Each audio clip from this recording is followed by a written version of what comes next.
Hello बच्चों, नमस्कार। पूर्व के व्याख्यान में मैंने हिंदी एकांक के उद्भव विकास से संबंधित व्याख्यान भाग 1 में हिंदी एकांकी के उद्भव और भारतेंदु और द्विवेदी युग तक चर्चा की थी। आज हम आधुनिक हिंदी एकांकी से संबंधित व्याख्यान को आयोजित कर रहे हैं, जिसमें मैं आपको पाश्चात्य शैली में लिखी गई जो हिंदी में आधुनिक एकांकियाँ हैं उसके बारे में शुरू से लेकर अंत तक हम चर्चा करेंगे। इस दूसरे व्याख्यान में सर्वप्रथम तो स्पष्ट कर दूं मैं कि यह जो अब हिंदी एकांकी का जो विकास आरंभ होता है, जिसे हम स्पष्ट रूप से आधुनिक हिंदी एकांकी के नाम से जानते हैं, और ये पाश्चात्य शैली में लिखी गई एकांकियाँ थी। इसका विकास 1930 के आसपास माना जाता है। 1930 में जयशंकर प्रसाद ने एक एकांकी नाटक एक घूंट की रचना की थी, जिसे अधिकांश विद्वानों ने आधुनिक ढंग से लिखी गई हिंदी की पहली एकांकी मानते हैं। इस संबंध में डॉक्टर हरदेव बाहरी ने सटीक कहा है कि यों तो भारतेंदु हरिश्चंद्र, बद्रीनारायण चौधरी, राधाचंद गोस्वामी, बालकृष्ण भट्ट, प्रताप नारायण मिश्र और राधा कृष्ण दास ने पिछली शताब्दी में ऐसे कई रूपक एकांकी नाटक लिखे हैं जो आजकल के एकांकियों से मिलते जुलते हैं, परंतु उन्हें हम आदर्श एकांकी की संज्ञा नहीं दे सकते। हिंदी एकांकी का जो प्रादुर्भाव है वह जयशंकर प्रसाद के एक घूंट से ही हम मान सकते हैं।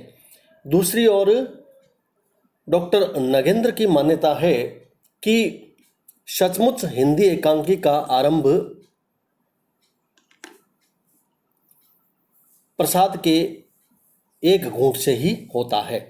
तो हिंदी के दोनों प्रसिद्ध विद्वान इस बात को स्पष्ट रूप से मानते हैं कि आधुनिक पाश्चात्य ढंग से लिखी गई हिंदी में जो एकांकियाँ हैं उसका विकास पूरी तरह से हम जयशंकर प्रसाद के एक घूंट से मान सकते हैं।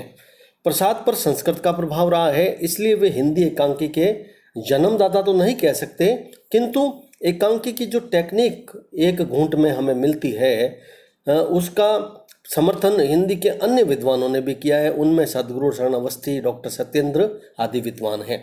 अतः इसे स्वीकार कर लेने में सामान्यतः किसी विद्वान को आपत्ति नहीं है। इस संबंध में डॉक्टर महेंद्र ने इस भी कहा है कि प्रसाद के सज्जन और करुणालय नाटक को भी हम हिंदी एकांकी के अंतर्गत प्रारंभिक रूप में स्वीकार कर सकते हैं।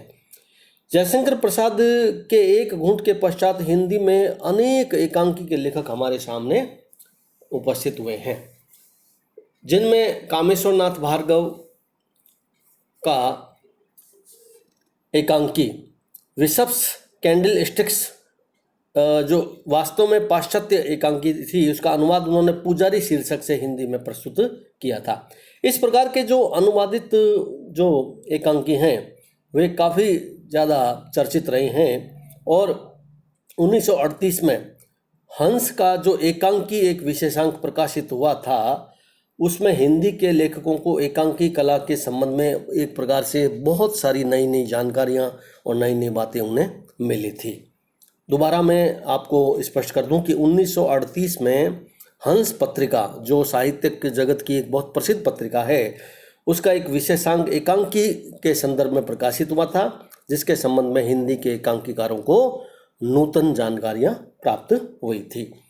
मौलिक एकांकियों की परंपरा को यदि हम देखें तो हिंदी में डॉक्टर रामकुमार वर्मा एक ऐसा नाम है जो सर्वाधिक महत्वपूर्ण कहा जा सकता है।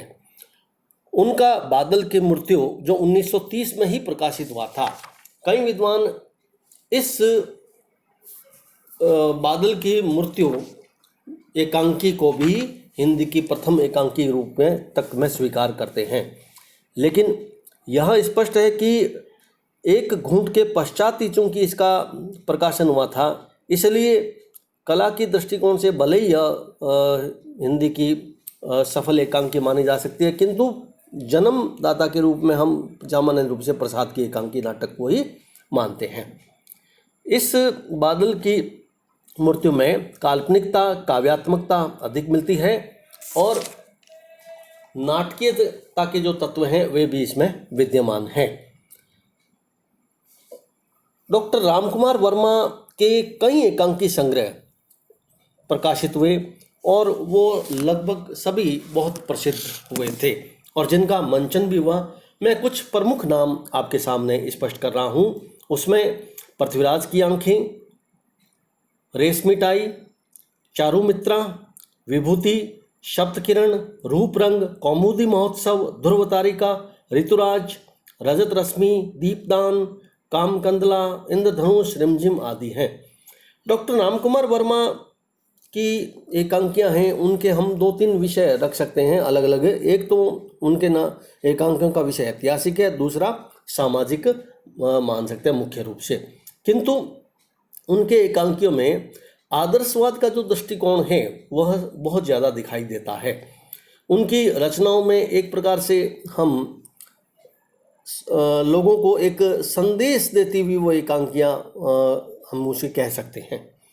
उनके कई एकांकियाँ हैं, उनमें उनका कवि रूप नजर आता है। चूँकि डॉक्टर वर्मा मूल रूप से कवि थे, अतः उनकी एकांकियों में भी हम जो कल्पना, सरसता, भाव प्रवणता, सहृदयता देखने को मिलती है उनके एकांकियों में, वो उनके कवि रूप के कारण ही मिलती हैं।